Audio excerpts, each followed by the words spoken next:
so much for listening to this episode of Earrings Off. We want to invite you to subscribe, rate, and leave us a review. You can find us on Facebook at Earrings Off Podcast and on Instagram at The Earrings Off Podcast. Welcome to Earrings Off. I'm Lou. And I'm Teresa. Let's get started.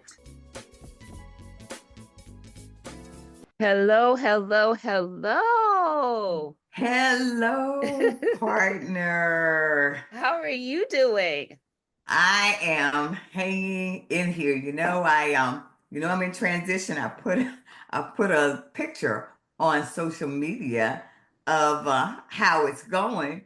It's been something, but hanging in there. You know what, Lou? When I saw that picture, I said to myself, things are changing.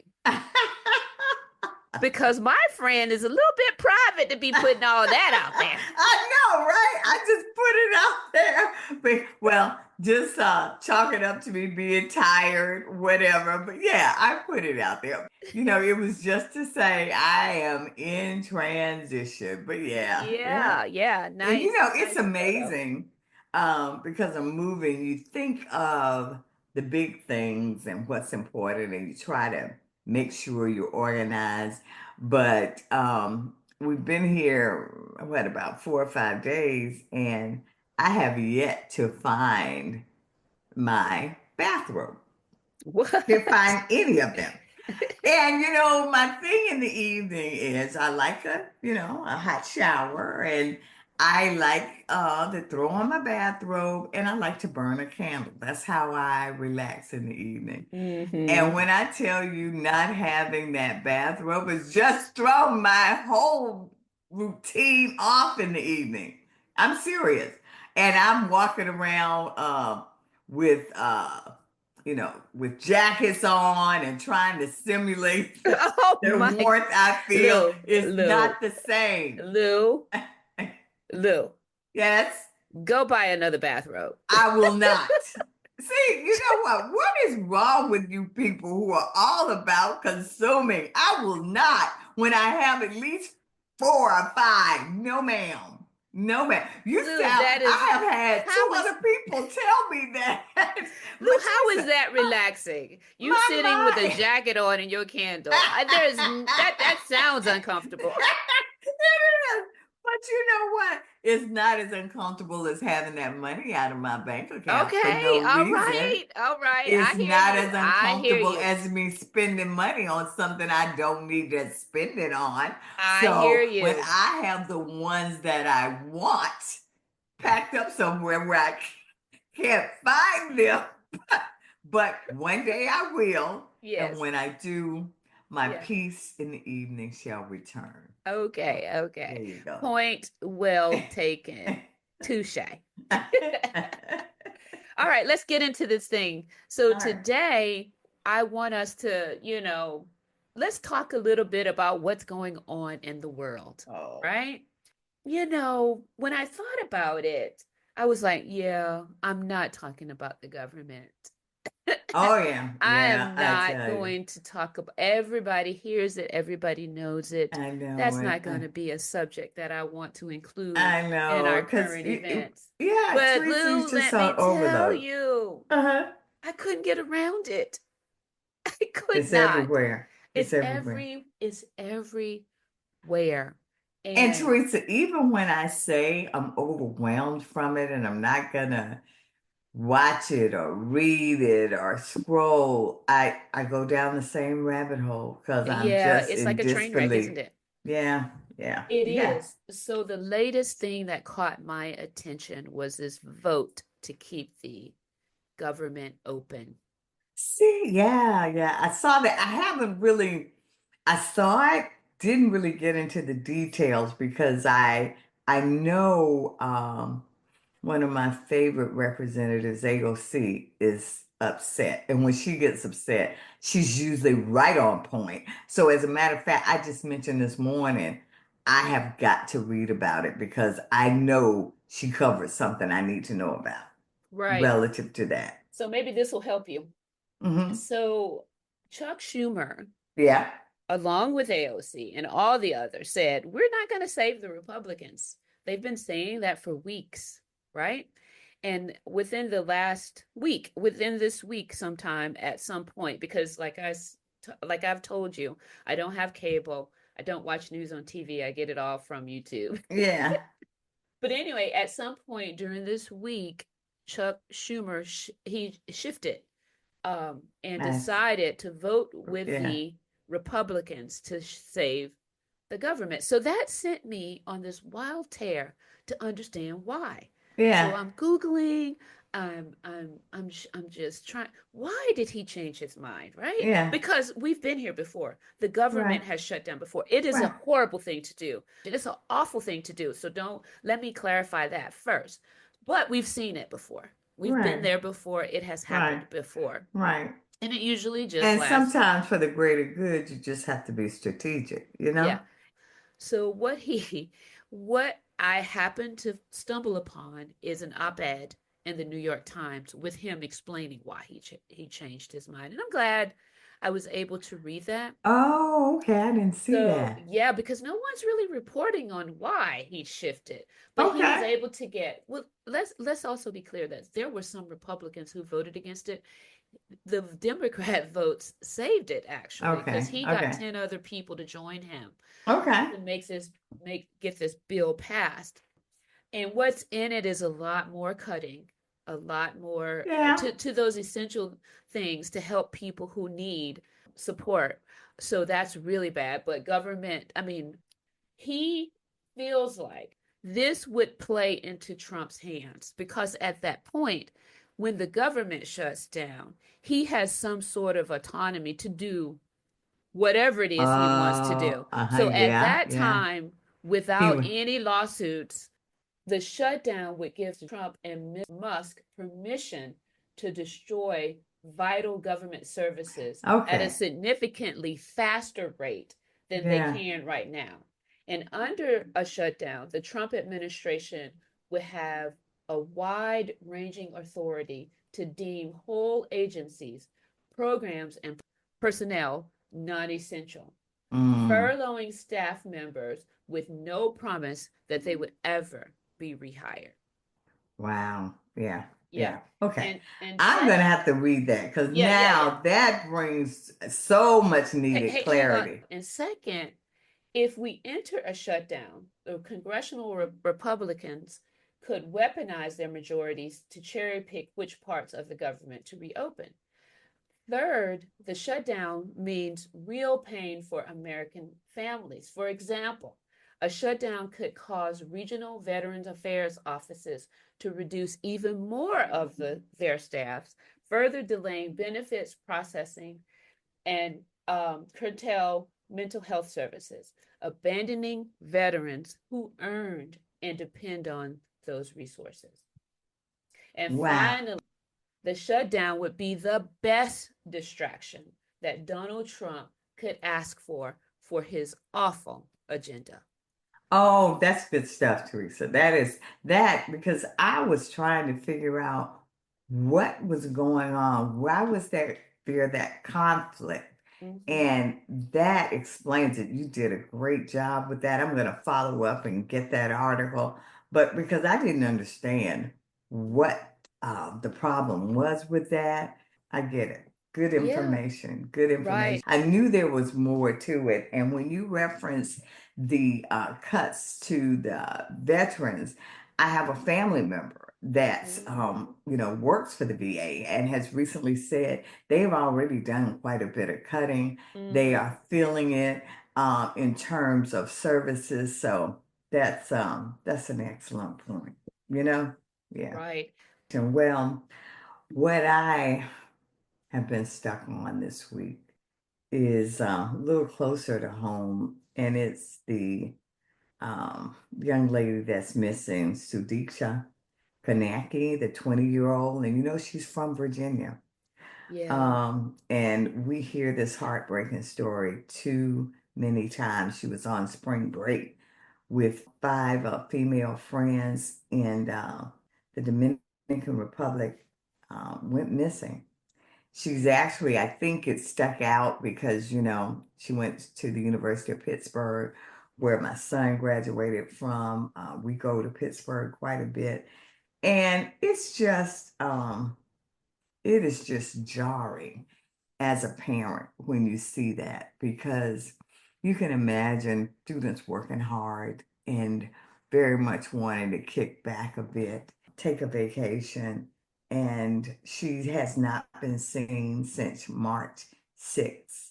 It's just, I've just been following that story and just praying for good news. But, as a mom, just sort of thinking about the anguish that family must be going through. Oh, yeah. Also, the people that traveled with her, you don't, it's easy to say, well, why did they let her go? Or didn't they stay? When you don't know everything that might have transpired, it's just very upsetting. Yeah. It's very, very upsetting. And it's really, you referenced how unthinkable. I mean, I can't fathom. I mean, every time I hear these stories, it sends me to a place, and I Yeah. just pray for a safe return. And we almost Yeah. always know that the outcome is not going to be good, Right, especially right, Teresa. after After this a period of period of time. time. Being the mom of girls, Yeah, Teresa. it's really, really, really tough to hear.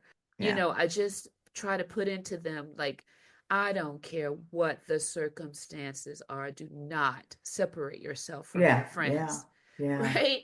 And And Teresa, we were, I certainly was taught that not even about going out of the country, but when I was younger, just going out partying, oh that, yes, oh yes. you make sure you stay with your group, you look out for each other. It's just, it's just heartbreaking. So our prayers and thoughts go out to the family, and we're just praying Well, for some I good have a news. I have a you said going out partying, and I had a situation when I was younger. Girlfriend and I went out partying. I was a driver. Mm-hmm. She had quite a bit to drink and was having a good time. We both were having a good time because, I can literally have a good time and not be drunk, Mm-hmm. Mm-hmm. especially in public. But that was Yeah. her thing, and that was our agreement, right? So the first thing that happened was this guy approached her, asked her to dance. I knew she was drunk when she was like, "He is so fine." I'm like, "What is she seeing?" Right? She's It was the drunk. liquor. Okay. Yeah. And so they danced all night. She was all over him, and I'm watching her, right? I could Uh-huh. not enjoy myself. Right. I Right. found him very Yeah. creepy. Yeah.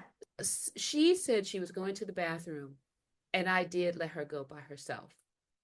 Mm-hmm. And she went to the bathroom, and I was sitting at the bar, and then I was like, I haven't seen her in a few minutes.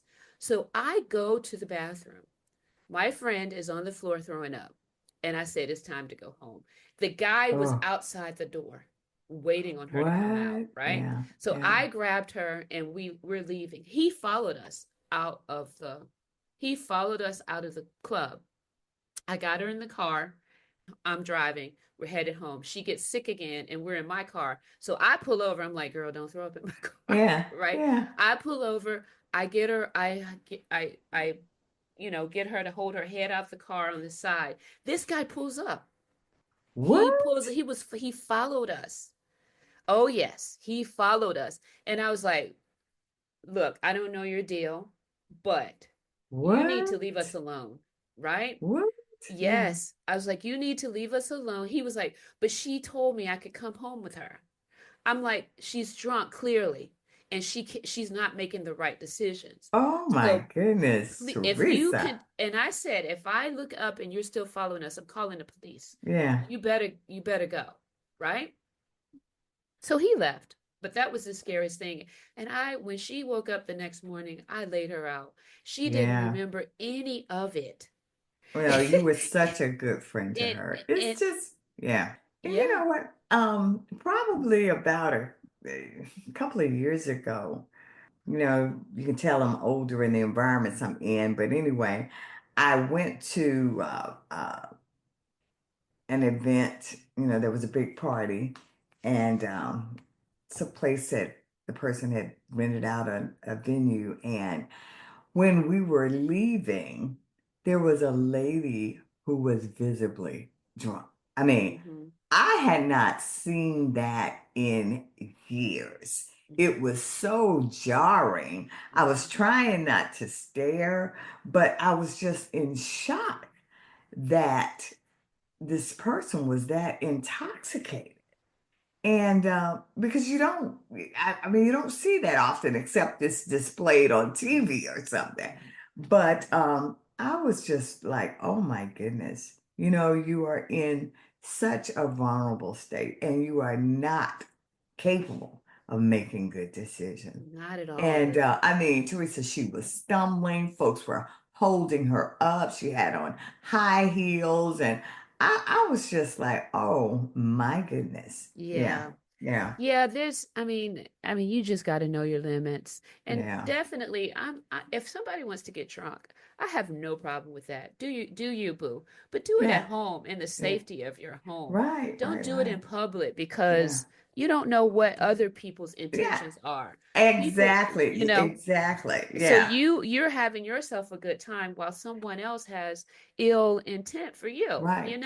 And You just And can't. and the other thing, you don't know what somebody's intent is, but hopefully you have chosen well with the people you surround yourself with, in Yeah. that they do like you, Teresa, that they are on guard. But Yeah. I tell you, it's just so upsetting. Yeah, it Yeah, is upsetting, and I pray that would say her name again, Lou. I pray that they find her, but yeah, yeah, yeah. for the She is a family. missing 20-year-old, Sadiqa Kanaki, and Yeah, she is from Chantilly, Virginia. yeah. Yeah, So in my quest to find out why Schumer voted yeah. the way he did, I saw another article, and this one is taking us back to this is old news. It's about COVID, Lou. So Okay. now we have about 5 years of data about Yeah, yeah, COVID, yeah, right? yeah. So COVID, even post symptoms and post testing positive, all of that. So if you got COVID, there are still things that COVID is still doing some things in our bodies. It's impacting it's causing chronic fatigue, as we know, was one of the symptoms, even in the midst of having experiencing the virus, the brain fog, and what we have now learned. And now what we're finding is that there's long term damage to our lungs, even scar tissue has developed on the lungs, our heart. People are being diagnosed with irregular heartbeats, long term cardiovascular issues. But what happens is the inflammation usually with a virus subsides when the infection is gone. But in the case of COVID, even though the inflammation remains basically impacting all of our internal organs. So people are being diagnosed with acid reflux, Lou. Yeah, and I've heard that a lot lately from I was about friends. to say, Yeah, somebody just told yeah, me about yes, that. yes, me That's too. what they had. I've had a couple of friends call me for solutions to acid reflux, and they have had COVID. It is co- Teresa, somebody was just telling me Did about they have that. COVID? Had they had COVID? Yes, oh my Same, goodness. same. So acid reflux is on the rise because the gut. The other thing that I wanted to bring up, the gut microbiome is greatly impacted by COVID, causing those digestive issues that eventually turn into like an acid reflux. Yes.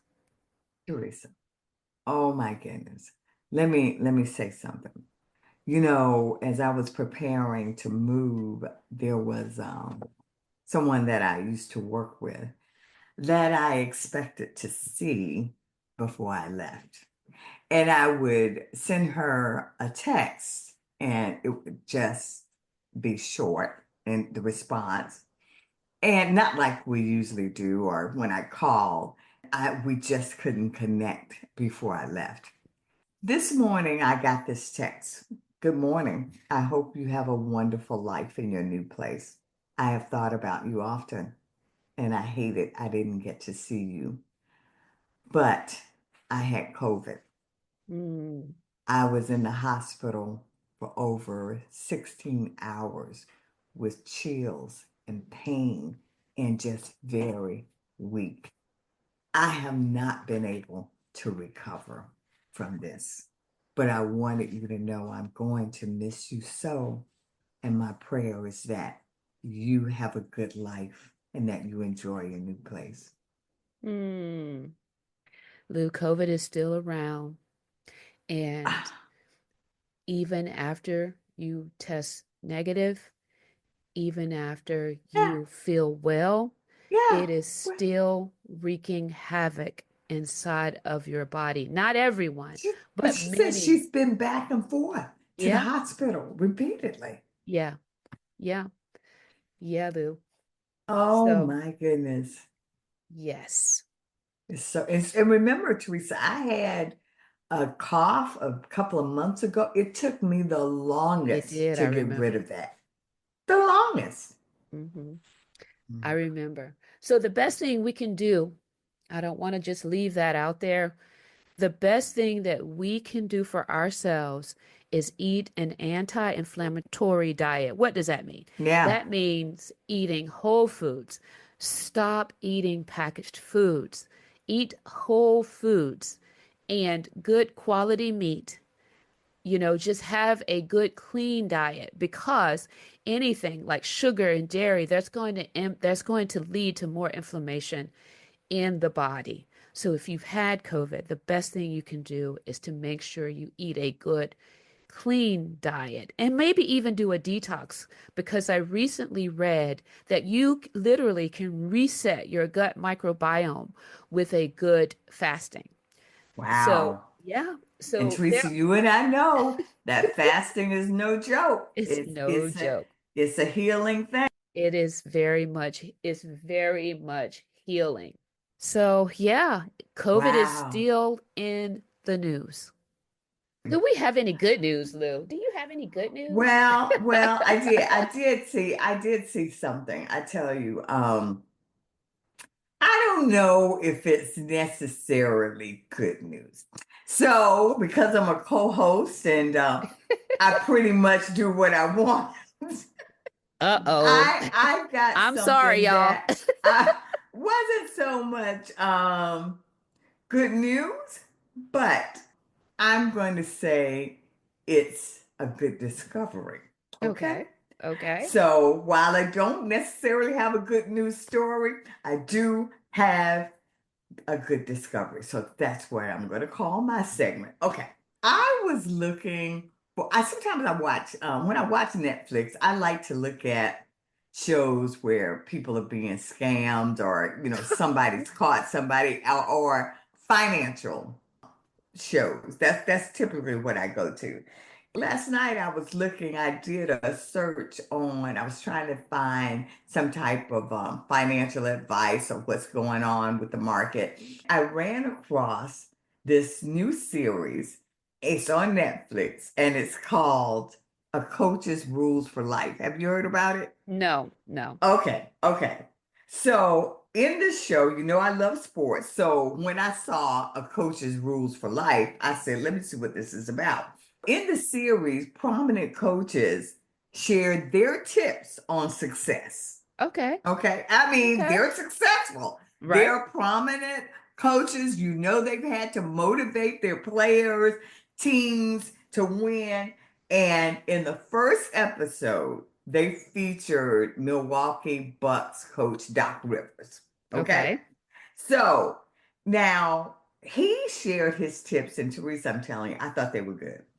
He said when he was young, like in elementary school, the teacher had them come up to the board and write down what they wanted to be when they grew up. Okay. He said, let me back up. He said when he would go to basketball games with his mom, he was young, and the other kids, the little kids, they would run around under the bleachers and play and, squealing, laughing while the game was going on. They were playing. He never left his seat. He sat beside his mom the whole time, never joined in with the fun with the kids. He was mesmerized by basketball. He loved the game even as a young kid. Okay, that's one thing. So when the teacher called him up to the board to write what he wanted to be, he wrote, I want to be a professional basketball player. She immediately took the eraser and erased it off the board. You are kidding me. Yeah. She told him, you're not going to be a professional basketball player.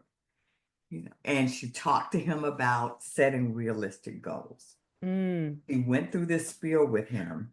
And so she asked him, so, okay, so come back up to the board and write what you want to be when you grow up. He said, I'm going to be a professional basketball player. Second time, right? She went through this whole thing. They called his parents. The dad came. And, they're talking. And the dad told him, actually, you're not going to be anything if you don't get these grades up, get more focus, and all of this, going through, you got to work hard. And if you're going to have to put in the work, or you're not going to do anything, let alone be a professional basketball player. Dad went through all of this, but then before the dad walked him back into the room, the dad said to him, but if that's what you want to do, you're going to have to, what he said was, you're going to have to make sure you basically stay focused and finish the race, is what he said. And by that, he meant if you're going to do it, you're going to do it. Finish the race. That was his advice. So after all of this, they go back and the teacher asks him again, what do you want to be when you grow up? He wrote it for the third time, a professional basketball player. And he said his dad just dropped his head like, I don't know what I'm going to do with this kid. He said his dad's words never left him. If that's what you're going to do, finish the race. Finish what you start. That was one thing. And then the other nugget that he shared was he talked about how he sees pressure.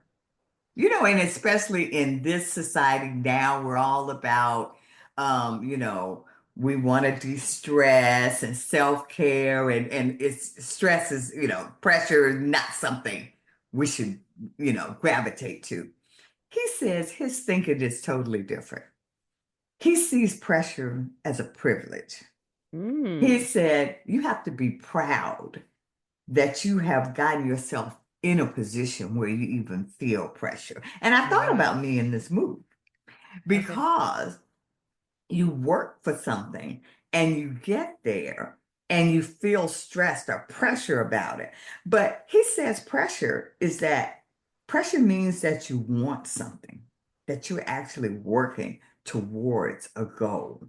I just thought he dropped some great gems in that episode. So, folks, if you get a chance, check it out. Coach's Rules for Life on Netflix.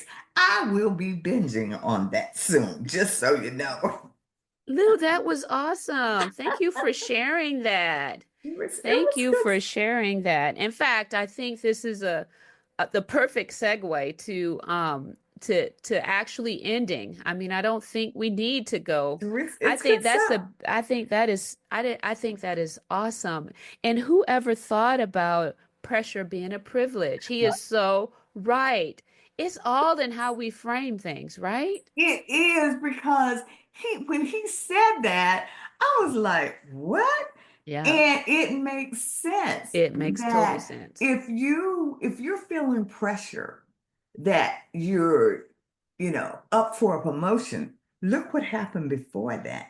For you to get to that point, to even be in a position that you can go for that. There's a lot that went before that. He said, think don't forget the work that you've done Mm-hmm. to even position yourself to even be in the arena of pressure.